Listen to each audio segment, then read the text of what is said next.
dilihat ya, dilihat di Qur'annya, itu surat Al-Ankabut ayatnya terakhir, ayat 69. Bapak tanya nih dulu, ada berapakah jumlah surat Al-Ankabut? Harus cerdas. Surat terakhir ayat 69, berarti jumlah surat Al-Ankabut ada 69.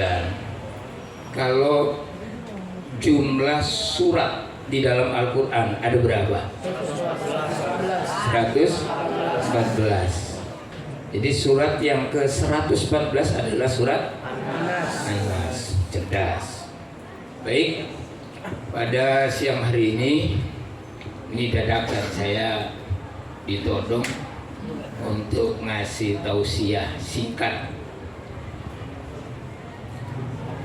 surat Al-Ankabut tadi itu ayat 69. Allah memberikan informasi kepada kita, walladzina jahadu fina, dan orang-orang yang bersungguh-sungguh dan orang yang berjihad fina di dalam agama kami, yang dimaksud adalah di dalam ajaran Islam, lanahdiyannahum subulana, maka sungguh itu ada dalam taukid dan mentaukid ya. Lanahdiyannahum subulana, maka sungguh Allah benar-benar serius akan memberikan hidayah, memberikan petunjuk kepada orang yang bersungguh-sungguh tadi, kepada orang yang berjihad fina tadi, yang berjihad di jalan agama itu, akan memberikan petunjuk subulana untuk menuju kepada jalan-jalan sasarannya, target-targetnya, jalan-jalan kami, jalan-jalan Allah, jalan yang diridhoi oleh Allah Subhanahu wa ta'ala.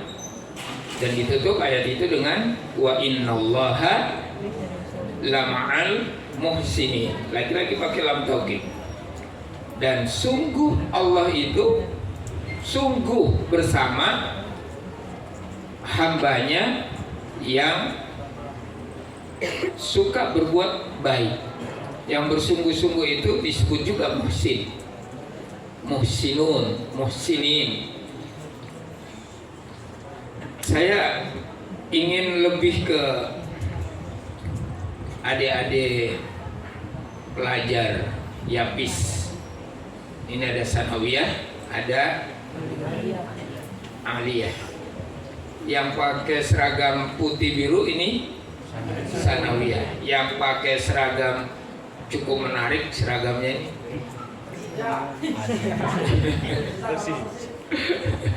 Ya, perpaduan antara orange dan hitam. Mungkin ada filosofinya ini.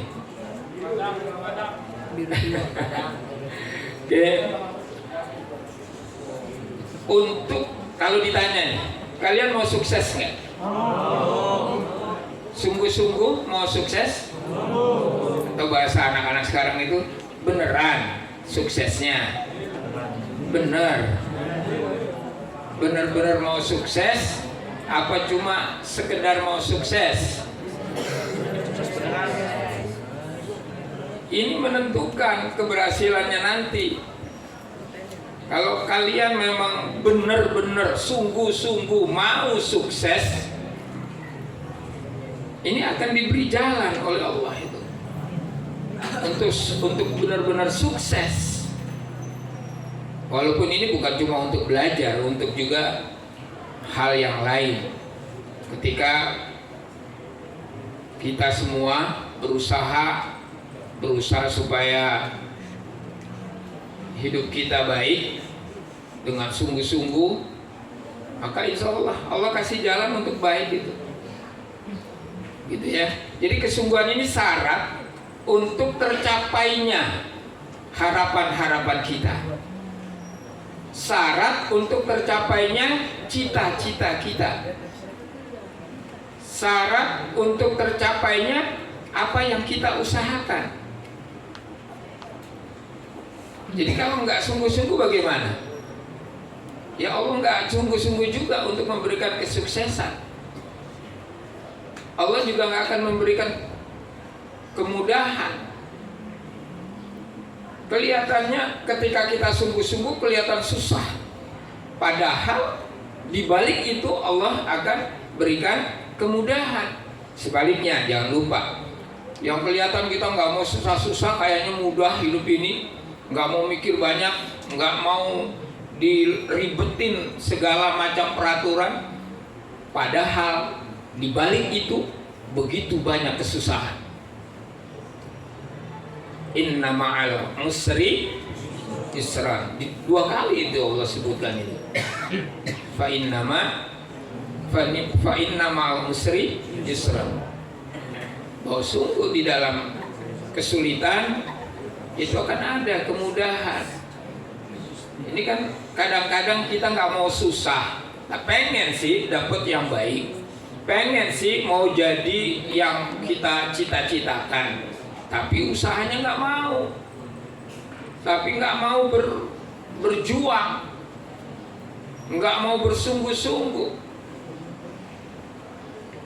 malah jadi nggak akan Allah mudahkan jalannya untuk mendapatkan harapan itu. Jadi syarat ini harus dipenuhi oleh kita semua kalau mau kita menjadi orang yang disukseskan oleh Allah. Dan satu hal ya yang harus juga ada pada benak kita, pada pikiran kita, pada jiwa kita, bahwa kesuksesan itu kepunyaan Allah gitu. Kalau mau sukses ya minta sama Allah dan dekati Allah. Maka ma'iyatullah tadi di ayat terakhirnya, wa innallaha lama'al muhsinin, ini aksiomanya gitu loh. Ini kan kalau Pak Basuki ngajar itu yang aksioma itu.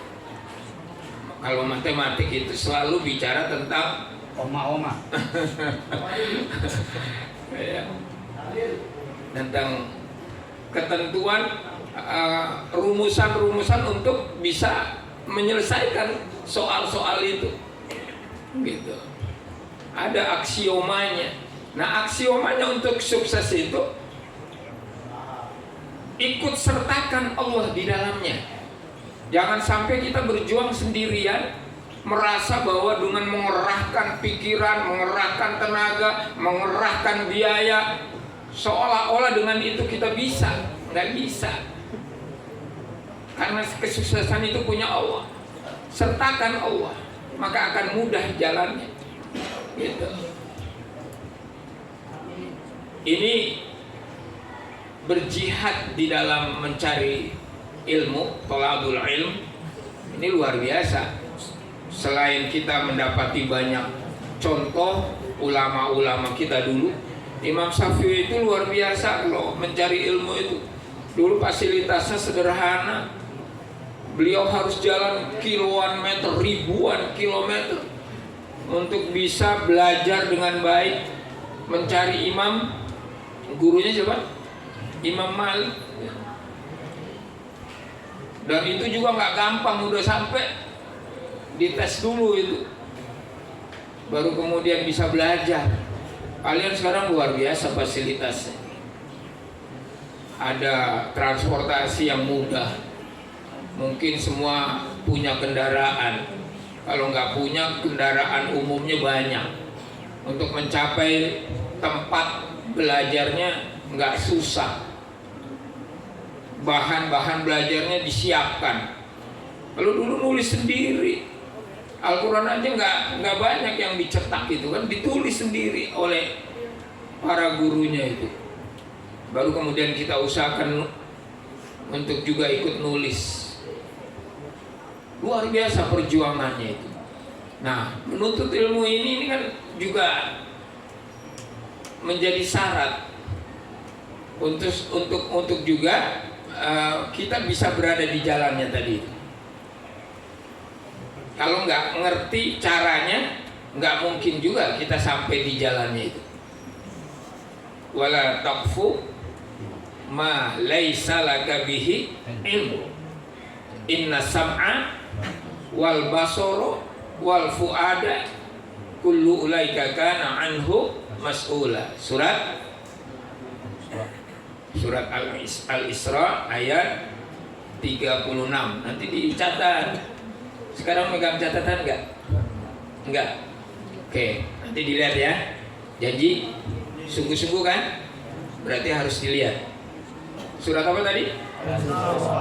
Surat ke-17. Surat Al-Isra. Orang nyebut juga Bani Israel. Ayatnya ke-36. Wala taqfu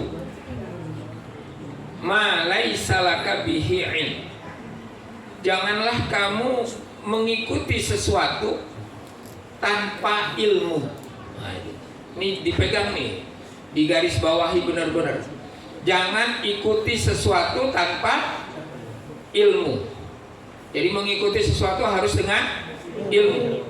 Man arada dunya fa alaihi bil ilm, wa man aradal akhirah fa alaihi bil ilm, wa man aradahuma fa alaihima bil ilm. Pengen sukses dunianya ya harus dengan ilmu. Pengen sukses akhiratnya harus dengan ilmu. Yang pengen sukses dua-duanya, dunianya sukses, akhiratnya sukses, ya juga harus dengan ilmu. Jadi ilmu jadi syarat lagi untuk menuju di jalannya tadi itu. Fina tadi, nggak bisa nggak pakai ilmu. Dilarang kita mengikuti sesuatu tanpa ilmu. Tadi kita sholatnya pakai ilmu apa enggak? Benar. Iya harus dengan ilmu, nggak boleh ikut-ikutan. Harus ngerti betul dari mulai takbir sampai salam. Nah, tadi sholat janaiz, ya, apa nanti ilmunya gimana tuh sholat gaib itu? Karena nanti juga kan ada perbedaan pendapat itu. Ulama-ulama berbeda pendapat dalam hal sholat gaib ini misalnya. Enggak apa-apa itu ilmu, harus dipelajari. Kenapa si A berpendapat ini, si B berpendapat ini? Kemudian nanti ada keyakinan kita bahwa kita akan ikuti yang ini karena dasarnya kuat banget gitu dan lain sebagainya. Jadi harus dengan ilmu tadi itu. Kemudian tadi apa? Inna sam'a wal basara wal fuada kullu ulaika kana anhu mas'ula. Sesungguhnya pendengaran kita ini, basar kita, penglihatan kita, fuad kita.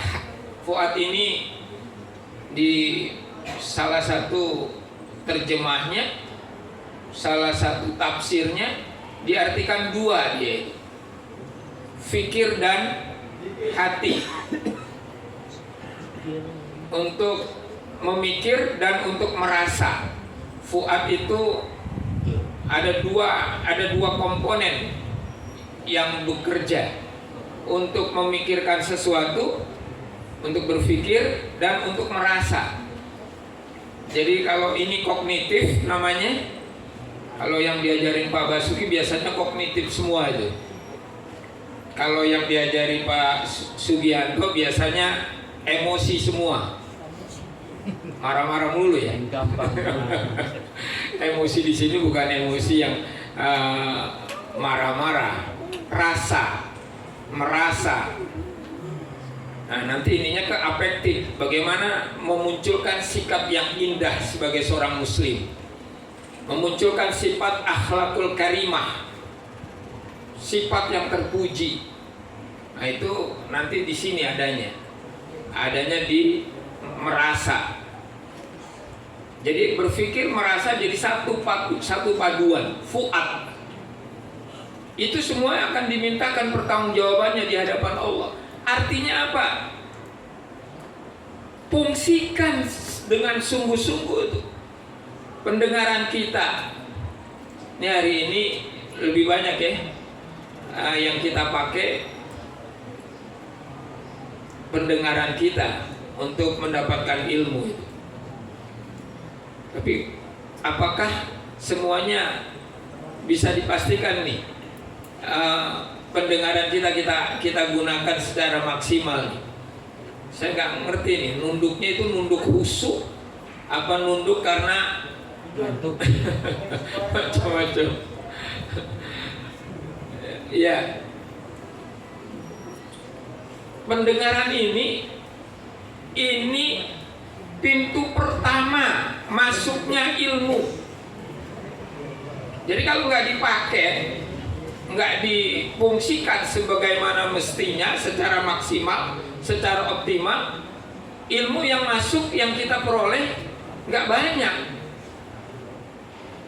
Apa yang pertama didapat oleh Nabi kita dari Allah untuk kemudian resmi menjadi salah satu Rasulullah Sallallahu Alaihi Wasallam? Membaca, tapi kan mendengar. Disuruh dengar bacaannya malaikat Jibril. Jadi mendengar ini luar biasa. Maka yuk mari ya kita dengar, kita fungsikan secara optimal. Hanya yang baik-baik saja yang kita dengar. Yang nggak baik usahakan ditutup telinga kita.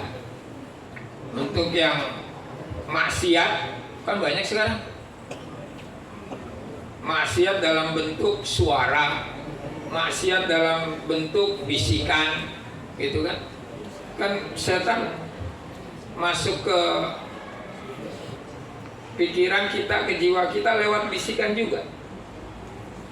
Jangan mau dibisiki setan, baik setan yang bentuknya jin maupun setan dalam bentuknya manusia. Banyak manusia yang ikuti setan kemudian membisiki yang jelek-jelek. Hati-hati, jangan mau dibisiki yang jelek-jelek, dibisiki yang kemudian Allah marah kepada kita. Nah, tapi untuk yang baik buka selebar-lebarnya, terima, walaupun mungkin hari itu menerimanya berat, saat itu menerimanya nggak enak. Dinasihati itu biasanya rata-rata nggak enak, sebel, nggak suka, berontak kita. Tapi kita lihat niat baiknya dari orang yang ngasih nasihat itu. Mungkin pada saat itu kita nggak suka, tapi nanti satu saat kita baru bisa merasakan kebaikannya itu. Oh ya betul juga aku ngomong ya. Oh betul juga Pak Sugi ngomong, Pak Basuki ngomong. Waktu itu saya nggak suka, waktu itu saya nggak nerima. Tapi hari ini saya baru tahu ternyata benar. Apa yang disampaikan itu memang untuk kebaikan. Pertama, pendengaran akan dipertanggungjawabkan oleh kita. Jadi jangan sampai kita punya kuping tapi tidak bisa mendengar hal-hal yang baik. Kemudian apa ini? Basar, penglihatan. Itu juga jendela ilmu itu. Kita bisa melihat banyak hal. Kemudian dari situ kita memperoleh ilmu. Tapi kalau salah menggunakannya, bukan ilmu yang didapat, tapi kerusakan. Melihat apa kita? HP ini kan luar biasa sekarang, merajalela.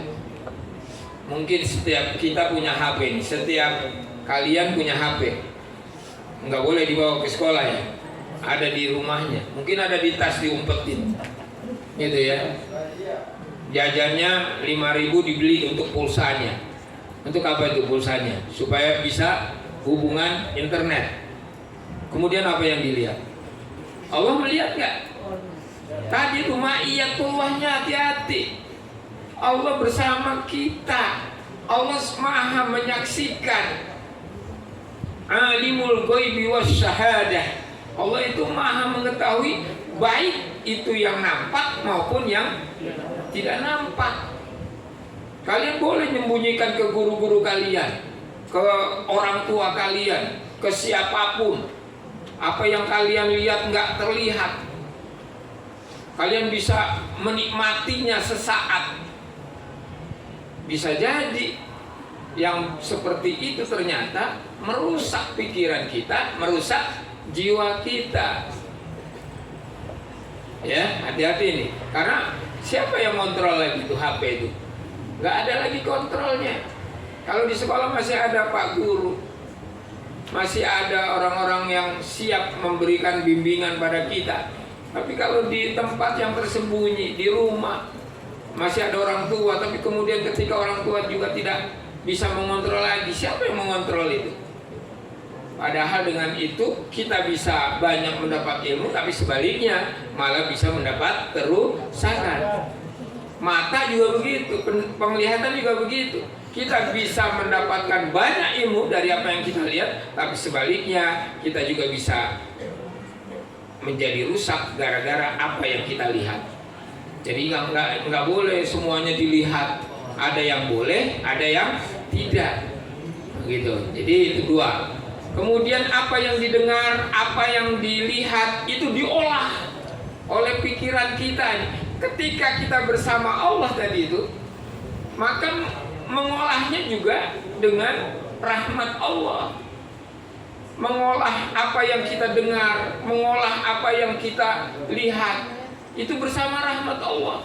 Quran akan jadi mudah kalau kita bersama Allah. Kita dengarkan, kalau memang kita diridhoi oleh Allah, disukai oleh Allah, akan jadi mudah itu nempel di pikiran kita, nempel di jiwa kita, dan menempelnya begitu kuat. Berulang kali itu di surat apa itu 50 berapa? 52 ya. Surat Al-Qalam surat berapa itu? Surat 50 berapa ya? Itu ada 4 ayat diulang-ulang gitu. Coba Pak Sugi, surat ke berapa itu? Ada yang megang Quran? Gak ada. 68. Al-Qalam Nun ya? Nun. Oh bukan. Ya udah, nanti aja di rumah lagi. Kehilangan ayat. Ayatnya lupa. Tapi intinya walaqad yassarnal Qur'ana mim muddakir. Li dzikri fahal mim muddakir. Ada 4 ayat, 17, 21, 31, 40. 32, 40. Surat apa itu ya? Surat apa? Angkut. Lupa ya. Ada 4 ayat diulang-ulang. Bahwa sungguh Allah akan mudahkan itu untuk menguasai Al-Quran, untuk menjadi peringatan kita. Tapi siapa yang mau gitu? Al-Qamar. Benar. Al-Qamar surat ke ya, surat ke 54 ya, 54 ya, 54 ayat 17 ayat 20 16 sampai 18. enggak dong, yang walaqad yassarnal Qur'annya itu. Oke, nanti dilihat kembali itu Al-Qamar itu ya, mudah kalau kita mau menyertakan Allah dalam usaha kita menguasai itu. Kita kan mau ya, mau jadi penghafal Quran, mau nggak? Sungguh apa? Sungguh beneran. Ya, itu akan dimudahkan oleh Allah asal menyertakan Allah. Jadi ketika kita mendengar, kita doa, ya Allah mudahkanlah saya untuk menguasai Al-Quran ini ya Allah. Maka akan jadi mudah itu. Dan itu janji Allah kok. Gitu. Ya. Ya mudah-mudahan kalian masih panjang perjalanan hidupnya. Ya, usahanya harus lebih dikuatkan, jihadnya hakko jihadi, sungguh-sungguh dalam belajar, maka insya Allah manjadda wajada. Kalian yang bersungguh-sungguh itu akan memperoleh apa yang kalian usahakan. Terima kasih atas perhatiannya. Wabillahi taufiq wal hidayah. Wassalamualaikum warahmatullahi wabarakatuh.